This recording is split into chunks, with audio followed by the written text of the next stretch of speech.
Hello dear student, हमारे सच्चिदानंद learning channel में आप लोगों का स्वागत है। इस वीडियो में हम लोग कक्षा 10वीं का जो यूपी बोर्ड द्वारा सामाजिक विज्ञान का सिलेबस जारी किया गया है वर्ष 2023-24 के लिए, इस सिलेबस को आइए हम लोग डिटेल में चेक करते हैं कि कौन कौन से टॉपिक आपको पढ़ने हैं और किस प्रकार के क्वेश्चन इस बार दिया जाएगा। यदि आप अंग्रेजी के सिलेबस को और हिंदी के सिलेबस को तथा मैथ के सिलेबस, कंप्यूटर और साइंस के सिलेबस कक्षा 10वीं का चेक नहीं किए हैं तो डिस्क्रिप्शन बॉक्स में, इसी वीडियो के डिस्क्रिप्शन बॉक्स में जाइए, वहाँ पर लिंक पड़ा हुआ है।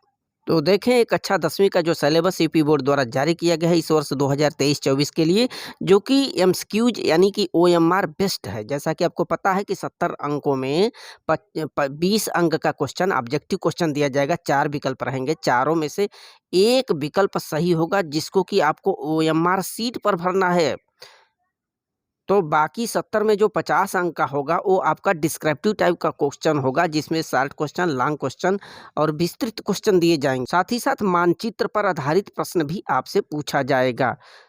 और शेष 30 अंक का जो क्वेश्चन होगा वो आपके प्रोजेक्ट बेस्ड, जो कि स्कूल पर आधारित जो त्रैमासिक या मंथली जो टेस्ट हो रहे हैं उसको मिला करके 30 अंक प्रोवाइड कराए जाएंगे आपके बोर्ड परीक्षा हेतु। तो यहाँ पर आप देख पा रहे हैं सोशल साइंस, सामाजिक विज्ञान कक्षा 10वीं यूपी बोर्ड में जो यूनिट है, पहला यूनिट भारत और समकालीन विश्व इतिहास से संबंधित 20 अंक का क्वेश्चन, जिसमें ऑब्जेक्टिव इत्यादि सभी प्रश्न मिला करके समकालीन भारत, और जिसमें भूगोल पर आधारित 20 मार्क के क्वेश्चन रहेंगे। लोकतांत्रिक राजनीति देख रहे हैं, नागरिक शास्त्र पर आधारित 15 अंक के रहेंगे।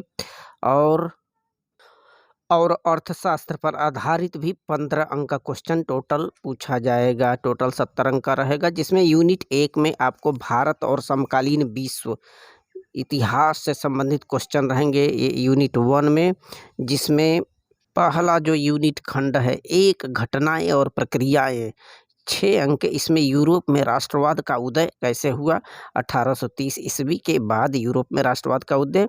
इसके बाद सेकेंडली दिया है जोसेफ मिल्थिस आदि के विचार, मेस्नी के विचार, पोलैंड, हंगरी, इटली, जर्मनी और ग्रीस के आंदोलन से संबंधित विशेषताएं। दूसरा दिया है भारत में राष्ट्रवाद। देखिए, भारत में राष्ट्रवाद के अंतर्गत ये सभी जो भी टॉपिक है कवर करना है। प्रथम विश्व युद्ध का प्रभाव और खिलाफत, असहयोग एवं विभिन्न आंदोलनों के मध्य विचारधाराएं, नमक सत्याग्रह, जनजातीय एवं श्रमिकों किसानों के आंदोलन, सविनय अवज्ञा आंदोलन की सीमाएं, सामूहिक अपनत्व की भावना। इस प्रकार के टॉपिक से क्वेश्चन आपको यूपी बोर्ड में उठाए जाएंगे। खंड ख में देखिए, जीविका और अर्थव्यवस्था एवं समाज, 6 अंक।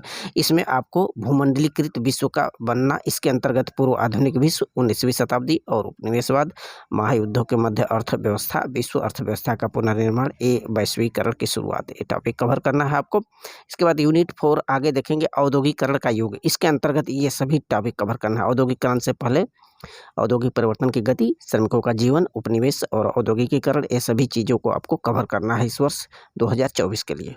खंड 3 की बात करें तो दैनिक जीवन में सांस्कृतिक और राजनैतिक, इसके अंतर्गत मुद्रण संस्कृति और आधुनिक विश्व और मानचित्र से संबंधित क्वेश्चन आंसर आपसे पूछे जाएंगे, जिसमें इतिहास पर आधारित मानचित्र, राजनैतिक से संबंधित, भारत में राष्ट्रवाद इत्यादि से, भारतीय राष्ट्रीय कांग्रेस का अधिवेशन कब, कैसे, कहाँ हुआ, कोलकाता, सितंबर 1920, ये सब किसके लिए प्रसिद्ध है, मद्रास, लाहौर इत्यादि।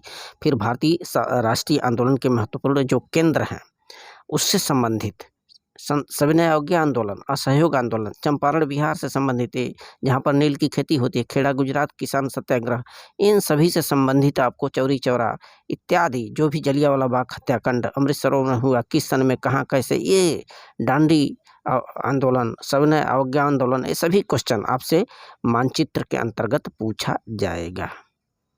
यूनिट 2 समकालीन भारत 2 यानी भूगोल पर आधारित है, आपसे क्वेश्चन पूछे जाएंगे। इसमें जो इकाई 1 है, संसाधन एवं विकास के अंतर्गत ये सभी टॉपिक कवर करना है। मिट्टी इत्यादि, भू क्षरण इत्यादि से संबंधित क्वेश्चन। वन एवं वन्य जीव से संसाधन, वन्य जीव संसाधन, इस पर आधारित क्वेश्चन आंसर आपसे पूछे जाएंगे, प्रश्न आपको पढ़ाए जाएंगे। टॉपिक जल संसाधन से संबंधित, संसाधन वितरण, बहुउद्देशीय परियोजनाएं, इनसे संबंधित, वर्षा जल संचयन, ये आपको अध्ययन कराया जाएगा।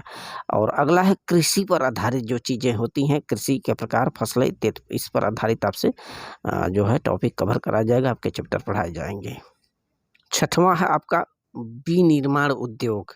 इसके बाद आपको राष्ट्रीय अर्थव्यवस्था की जीवन रेखाएं पढ़ना है। फिर भूगोल पर आधारित मानचित्र आपको पूछे जाएंगे यूपी बोर्ड 2023-24 एग्जाम के लिए। ये सभी चीज़ें आपको कवर करके चलना है, ये आपके मानचित्र के अंतर्गत रहेगा। इकाई 3 लोकतांत्रिक राजनीति यानी नागरिक शास्त्र पर आधारित आपसे पूछा जाएगा। इसमें अर्थशास्त्र के राजनीति यानी कि नागरिक शास्त्र पर आधारित जो अध्याय है, इकाई है, अध्याय 1 और 2 सत्ता की समझदारी एवं संघवाद, इस पर आधारित क्वेश्चन।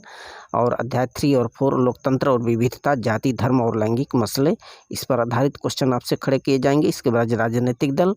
फिर अध्याय 7 है लोकतंत्र के परिणाम, और इस पर आधारित निम्न टॉपिक को आपको कवर करके चलना है। अध्याय 8 लोकतंत्र की चुनौतियाँ आपको स्टडी करना है। इकाई 4 में आर्थिक विकास की समझ यानी अर्थशास्त्र पर आधारित जो टॉपिक है, यहाँ पर देखिए इकाई 1 इसमें विकास, राष्ट्रीय आय, प्रति व्यक्ति आय, उनकी परिभाषा, आय, शिशु मृत्यु दर इत्यादि से संबंधित क्वेश्चन पूछे जाएंगे। भारतीय अर्थव्यवस्था के क्षेत्रक और मुद्रा तथा साथ ही साथ इकाई 2 यहाँ पर भूमंडलीकरण और भारतीय अर्थव्यवस्था, वैश्वीकरण, उपभोक्ता अधिकार से संबंधित क्वेश्चन आपसे पूछे जाएंगे। इसके बाद यूपी बोर्ड में प्रोजेक्ट कार्य जो आपको स्कूल बेस्ड कराए जाएंगे, 30 अंक का, इसको भी देख लें। तमाम प्रोजेक्ट कार्य आपके टीचर द्वारा कराए जाएंगे। सभी सिलेबस को आपको पढ़ करके जानना है और इसकी तैयारी आप अच्छे से सामाजिक विज्ञान की करते चलें। So thanks.